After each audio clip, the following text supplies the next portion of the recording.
When we try to inform our decision-making processes, frequently we defer judgment and defer the decision moment, saying, we need more information.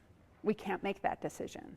And yet there's a cognitive link between where that moment fires in our brain that is the emotional part of the brain that actually lights up. And so this for me was a really,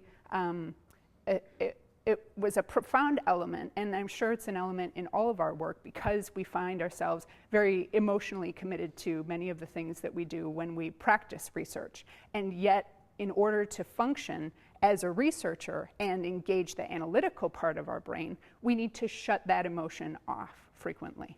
So then, how do we then re-engage the emotional parts and the communication ability, effectively the entire part of our brain system, in order to be able to effectively communicate to those people that need to effectively take in information, but also register it, find whether or not it's resonant with personal value, be able to engage the emotional part of the brain, and then make a decision. That's a very complex process, and it's something that we're learning an awful lot about. These estimates of the values of ecosystem services ran counter to a lot of the mindsets of the way people believe that values should be assigned. And putting a number on something or making something visible was very much like holding a lightning rod.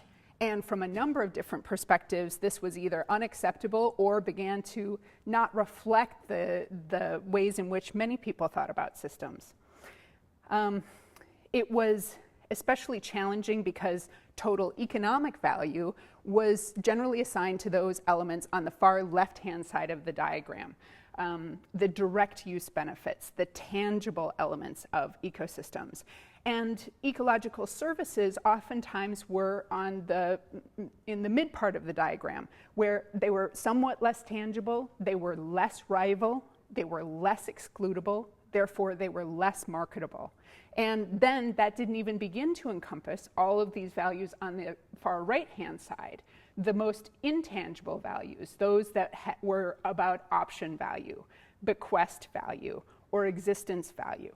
And this is particularly important for our agencies when we are thinking about how we make decisions, because as Pavan just mentioned at the beginning, and as Rich covered, talking about the discount rate, $1 in the present day is not either cognitively or realistically the same as $1 in the future. However, our natural capital is just as relevant, if not more, to the population today as it will be in the future. So as a result, we need to be treating our decision processes on different time frames. And frequently, public agencies have things like annual budgets. You get your allocation from Congress, you have 1 year to spend it. If you don't spend it within that calendar year, you probably lose it. If you spend it in such a way that it saves things like energy, or say you pay money for recycling, frequently money goes back to the Treasury as a whole, and we don't have those feedback systems that are bringing incentive back to those decision makers so that they can keep the savings for themselves. Thus, they're making the best decisions for individual units, but with respect to the entire system, over time, we're seeing the same processes of overdraft occurring.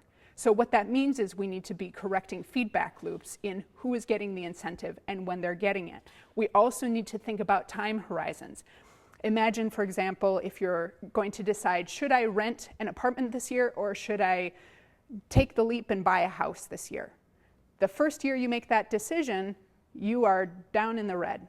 And if everyone were making all of their decisions, and this is currently how we're making our decisions about natural capital, we don't want to make the decision to buy that house, invest in that infrastructure, or build up our stocks, because in the immediate term and emotionally, we are seeing that as being in the red, without the ability to see the long term and the systemic perspective, and also emotionally and cognitively calculate and anticipate that break-even date, right where the gray turns to red here.